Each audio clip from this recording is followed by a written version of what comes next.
करनाल पहुंची कांग्रेस प्रदेश अध्यक्ष कुमारी सैलजा। उन्होंने प्रदेश व केंद्र सरकार पर जमकर निशाना साधा, साथ ही पंजाब में हो रहे कामों की तारीफ भी की। सैलजा ने कहा कि देश का हर व्यक्ति भाजपा की नीतियों से परिचित है, लोगों को अपनी बात रखने का कोई स्थान नहीं मिल रहा। किसान आंदोलन पर सैलजा ने कहा कि किसानों की कुछ मांगे हैं, उनको पूरा करना चाहिए। इस आंदोलन में 700 से ज्यादा किसानों की मौत हुई, उन पर कुछ भी नहीं बोला गया। पहले 3 कानून बनाए गए, फिर उन्हें वापस लिया गया। ये लोकतंत्र के लिए या संसदीय प्रणाली को एकदम निराधार दिखाया गया। जो लोग इन मुद्दों से जुड़े हैं या आम आदमी हैं, वो अपने प्रतिनिधियों की ओर देखते हैं कि उनकी आवाज़ उठेगी। किसी भी बिल के कानून के कई पहलू होते हैं, ऐसे में उन पर चर्चा होनी चाहिए थी। विपक्ष को बात रखने का मौका दिया जाना चाहिए था। वहाँ पर हर बात पर चर्चा होती तो खामियां दूर होती। प्रधानमंत्री की कार्यशैली कुछ और प्रकार की है। बिना चर्चा के कानून बनाए गए और वापस लिए गए। आपस का मामला है, क्योंकि पहले भी आंदोलन जो भी हुआ किसानों के अपने संगठनों द्वारा फैसला होकर हुआ, तो अभी भी ये लोग आपस में जो भी करें फैसला इनका अलग है। लेकिन कुछ मांगे हैं, जो मांगे भी क्या, जो असली स्थिति है आप समझते हैं कि इतने 700 से अधिक किसानों की जो जान गई है उनके बारे में कुछ भी ना बोलना। और जिस प्रकार से तीनों पहले कानून बनाए गए और अब उन्हें वापस किया गया, ये लोकतंत्र के लिए या जो संसदीय प्रणाली है उसके लिए एकदम निरादर दिखाया गया है।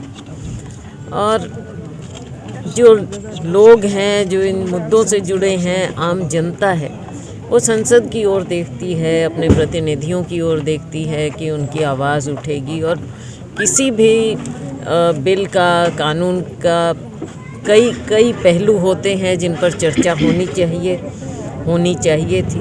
विपक्ष को हमेशा पूरा मौका मिलना चाहिए कि वो मुद्दों को उठाएं और हर बात को वहाँ पर सदन में रखें, रिकॉर्ड पर रखें, क्योंकि देश देखता है, दुनिया देखती है कि हर बात को वहाँ पर डिस्कस किया जाए, लोगों के सामने आए। लेकिन इस सरकार का इन बातों में कोई विश्वास है नहीं। कहने की और बात है माननीय प्रधानमंत्री जी द्वारा, लेकिन जो उनकी कार्यशैली है सरकार की, वो आप देख रहे हैं। बिना डिस्कशन के कानून बनाए गए और कानून वापस किए गए। अब किसान इस पर क्या अपना फैसला लेते हैं, ये उनके दायरे में है। लेकिन कांग्रेस पार्टी ज़रूर ये समझती है कि जो हमारा लोकतंत्र है उसका गला घोंटा जा रहा है। पहलू हैं और आंदोलन जो है ये किसानों का आंदोलन है। हम जो बात कर सकते हैं, हम अपनी बात कर सकते हैं राजनीतिक पार्टी होने के नाते। और हमारा स्टैंड कानूनों के खिलाफ भी था। और जो ये किसान जिनकी जान गई हैं उनके लिए भी आप देखते हैं, जैसे पंजाब ने फैसला लिया। लेकिन जो मोदी सरकार है, और हमें दुख हुआ कि जब माननीय प्रधानमंत्री जी ने उसमें एक शब्द नहीं बोला दुख का। तो इनकी जो सोच है उसके बारे में लोगों के मन में शक आता है। लखीमपुर में भी जो हुआ उसके बारे में भी एक शब्द नहीं बोला।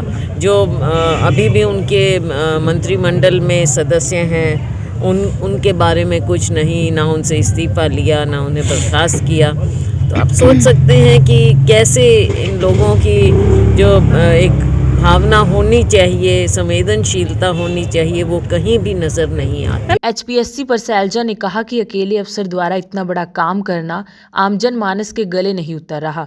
कहीं ना कहीं तार लंबी जा रही है। बड़े लोग इसमें जरूर शामिल होंगे। इसकी हाईकोर्ट में जांच होनी चाहिए। निष्पक्ष जांच की सरकार से कोई उम्मीद नहीं है। कांग्रेस 7 दिसंबर को HPSC के कार्यालय का घेराव करने जाएगी। स्टाफ सिलेक्शन कमीशन के जो अफसर हैं उनसे करोड़ों रुपए पकड़े जा रहे हैं। इस मामले को किस तरीके से देखते हैं? इसको आप ये बता दीजिए कि आम जनमानस के गले नहीं उतरती है ये बात कि केवल कुछ अफसर ही इसमें ऐसा गलत काम कर रहे हों। ये कहीं ना कहीं तार बहुत लंबी जा रही हैं, जुड़ी हुई हैं और बड़े लोगों तक ये होगा।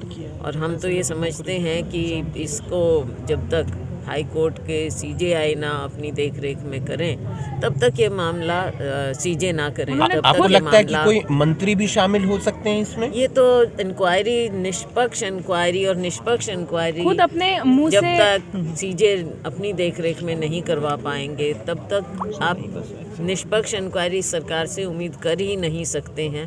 कांग्रेस पार्टी इसके खिलाफ 7 तारीख को पंचकुला में जो HPSC का दफ्तर है उसका घेराव करने जा रही है और हम इसके खिलाफ आवाज़ उठा रहे हैं और हम हर तरह से इसको उठाएंगे। मैम, पंजाब कांग्रेस सरकार के सवाल पर कहा कि जो पंजाब में सीएम और वहां की सरकार जिस तरह से कदम उठा रही है ये पूरे देश के लिए मिसाल है।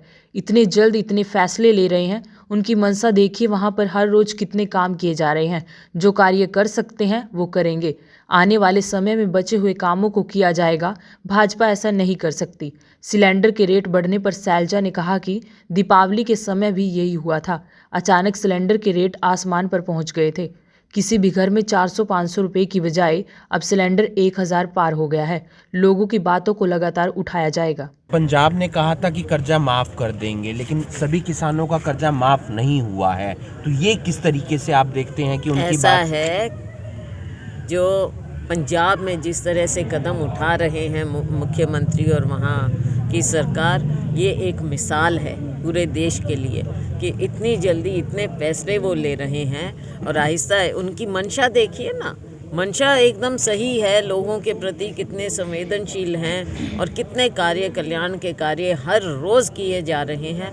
आप सोच सकते हैं, तो जो कार्य हो सकते हैं वो करेंगे और आगे आने वाले वक्त में जो अभी नहीं हो रहे उनको भी सरकार करेगी, लेकिन जिसका दिल सही हो वो लोगों के प्रति सही काम करेगा, जो कि भारतीय जनता पार्टी की सरकार नहीं कर। कमर्शियल सिलेंडर 100 रुपये बढ़ गया है, आज पहला दिन है, यानी कि दिसंबर महीने का एक झटका मिला है। आगे आगे देखिए होता है क्या, दिवाली के समय भी यही हुआ था और आगे आने वाले समय में भी, चाहे वो दूसरा डोमेस्टिक हो, आप किसी भी घर में गृहिणी क्या, घर का खर्चा तो सभी लोग उठाते हैं। कहाँ 400-500 था, कहाँ 1000 हो गया है। तो ये सरकार कभी इन चीज़ों के बारे में सोचती नहीं है।